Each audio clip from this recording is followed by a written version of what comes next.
እናንተ የምድር ጨው ናችሁ። እናንተ የዓለም ብርሃን ናችሁ።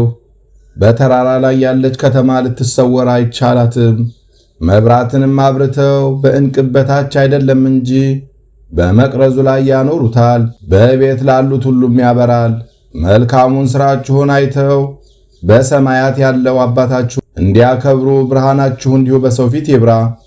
የማቴዎስ ወንጌል ምዕራፍ 5 ከቁጥር 13 እስከ 16። በስመ አብ ወወልድ ወመንፈስ ቅዱስ አሃዱ አምላክ አመ ዕስራ ወሰዱሱ ለሐምሌ በዛቲ ዕለት አዕረፈ በዓለ ርእስ ሰናይ ዮሴፍ ጻድቅ ፈሃሪሃ ለእግዝእትነ ማርያም ድንግል ዘደሎ ከመ ይሳተፍ ጻማሃ ወለእግዚእነ ሎቱ ስብሐት ሐፃኒሁ።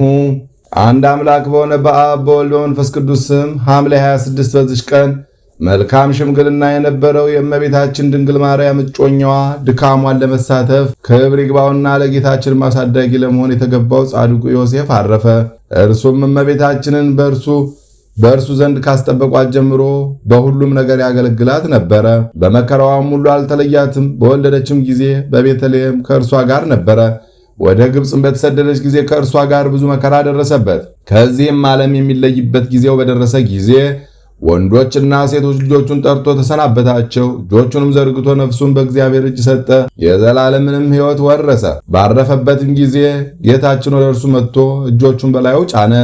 ለሥጋውም መፍረስና መበስበስ እንዳያገኘው ኃይልን ሰጠው። በአባቱ በያዕቆብ መቃብርም አኖሩት። ዕረፍቱም ክብር ይግባውና ከጌታችን ኢየሱስ ክርስቶስ ሥጋዌ በ16 ዓመት ነው። በረከቱም ከእኛ ጋር ትሆን ለዘላለሙ አሜን። በዚች ቀን ለአባቶች ሊቃነ ጳጳሳት ቁጥር ውስጥ የሆነ የእስክንድርያው ሊቀ ጳጳሳት ቅዱስ ጢሞቴዎስ አረፈ። በተሾመ ጊዜም የክርስቶስን መንጋዎች ከአርዮስ ከመቅዶኒዎስና ከሰባሊዮስ ተኩላዎች ጠበቀ። ይህም አባት በተሾመ በስድስተኛው ዓመት ለክርስቲያን ወገኖች ደግ የሆነ ቴዎዶሲዎስ ነገሰ። በዚች ዓመትም ክብር ይግባውና መንፈስ ቅዱስ ስለ ካህዶ ስለ መቅዶኒዎስ በቁስጥንጥንያ የተሰበሰቡ የ150 ቅዱሳን ኤጲስቆጶሳት ጉባኤ ተደረገ። ይህም አባት ጢሞቴዎስ ሊቀ ጉባኤ ሆኖ መቅዶኒዎስንና ሰባሊዮስን አውሎናሪዮስንም ተከራከራቸው፣ ረትቶም አሳፈራቸው።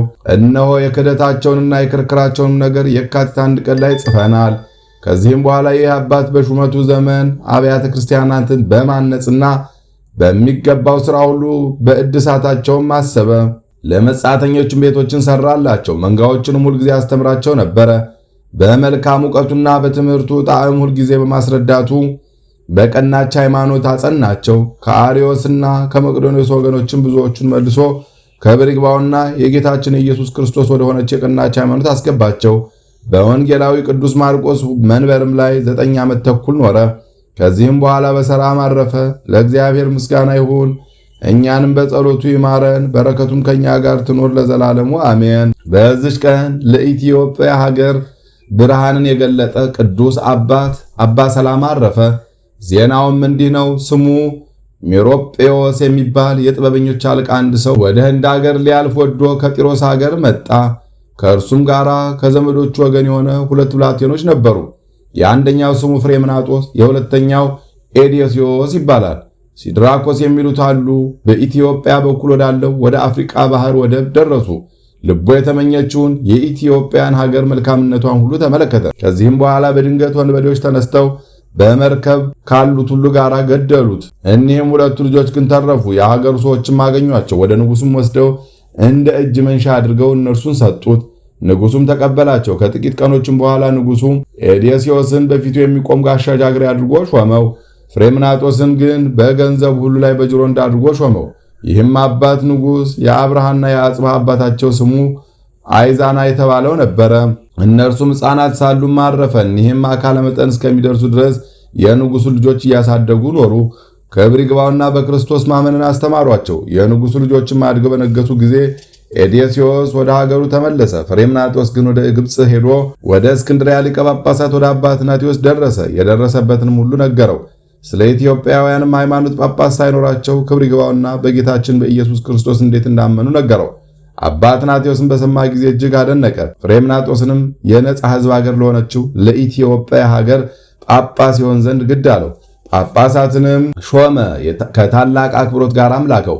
በአብርሃና በአጽሐ ዘመነ መንግሥት ወደ ኢትዮጵያ በደረሰ ጊዜ በክብር ተቀበሉት። በኢትዮጵያ ሀገሮች ሁሉ የቀናች ሃይማኖትን ሰበከ አስተማረም። ክብር ይግባውና ክርስቶስን የጌትነቱን ብርሃን በሁሉ ሀገሮች ገለጠ። ስለዚህም ብርሃንን ገላጭ ሰላማ ተባለ። ሁሉንም አስተካክሎ በሰላም አረፈ። ለእግዚአብሔር ምስጋና ይሁን። እኛንም በዚህ አባት ጸሎት ይማረን፣ በረከቱም ከኛ ጋር ትኖር ለዘላለሙ አሜን። በዚች ቀን የአባ ሮዲስና የሳሙኤል መታሰቢያቸው ነው። በረከታቸው ከኛ ጋር ትኖር ለዘላለሙ አሜን። አንድ አምላክ በሆነ በአብ በወልድ በመንፈስ ቅዱስ ስም ሐምሌ 27 በዚች ቀን ተርኑጥ የሚባል አገር ሰው ቅዱስ አሞን በሰማዕትነት አረፈ። ምስጋና ይሁን ለአብ ለወልድ ለመንፈስ ቅዱስ አንድ አምላክ በሚሆን ዛሬም ዘወትርም ለዘላለሙ አሜን። በሐምሌ 26 ቀን የሚከበሩ ዓመታዊ የቅዱሳን በዓላት ቅዱስ አቡነ ሰላማ ከሳቴ ብርሃን፣ ቅዱስ ዮሴፍ አረጋዊ የድንግል ማርያም ጠባቂ፣ ቅዱስ አባ ጢሞቴዎስ ዘአልቦ ጥሪት፣ አባ ሮዲስ። ወርሃዊ በዓላት ቅዱስ ቶማስ ሐዋርያ፣ አቡነ ሀብተ ማርያም ጻድቅ፣ አቡነ ኢየሱስ ሞዐ ዘሐይ። ቅዱሳን ሰማዕታተ ናግራን። እናንተ የዓለም ብርሃን ናችሁ። በተራራ ላይ ያለች ከተማ ልትሰወር አይቻላትም። መብራትንም አብርተው በዕንቅብ በታች አይደለም እንጂ በመቅረዙ ላይ ያኖሩታል። በቤት ላሉት ሁሉም ያበራል። መልካሙን ሥራችሁን አይተው በሰማያት ያለው አባታችሁን እንዲያከብሩ ብርሃናችሁ እንዲሁ በሰው ፊት ይብራ። የማቴዎስ ወንጌል ምዕራፍ 5 ከቁጥር 13 እስከ 16። የሰማነውን በልቦናችን ያሳድርብን። ከቅዱሳን አባቶቻችን ከቅዱሳት እናቶቻችን በረከት ረድኤት ያሳትፈን። ይቅርታውን ቸርነቱን አያርቅብን። ሰላማዊ ኢየሱስ ክርስቶስ ሰላሙን፣ ፍቅሩን፣ አንድነቱን ይስጠን። በጸሎታችሁ አትርሱን፣ አስሙን ያሉትን በያሉበት ያስብልን። ከመከራ ሥጋ ከመከራ ነፍስ ይሰውረን። ለዓለሙ ሁሉ ሰላምን፣ ፍቅርን፣ አንድነትን ይስጥልን። ለብርሃነ መስቀሉ በሰላም ያድርሰን። አቡነ ዘበሰማያት ይትቀደስ ስምከ ትምጻእ መንግሥትከ ወይኩን ፈቃድከ ኢየሱስ ክርስቶስ ከመ ይስረይ ለነ ኃጣውኢነ ተማኅፀነ ብኪ ኃይለ እግዚአብሔር አብይ ኦ እግዚእ ኢየሱስ ክርስቶስ ስረይ ኃጢአቴ ወኃጢአተ ኩሉ ሕዝብከ ማሰራ ኃጢአት እግዚአብሔር ይፍታ። እግዚአብሔር ይባርክ። ሰላም ያሳደረ ሰላም ያውለን። ሰላም ያዋለ ሰላም ያሳድረን። ይቆየን።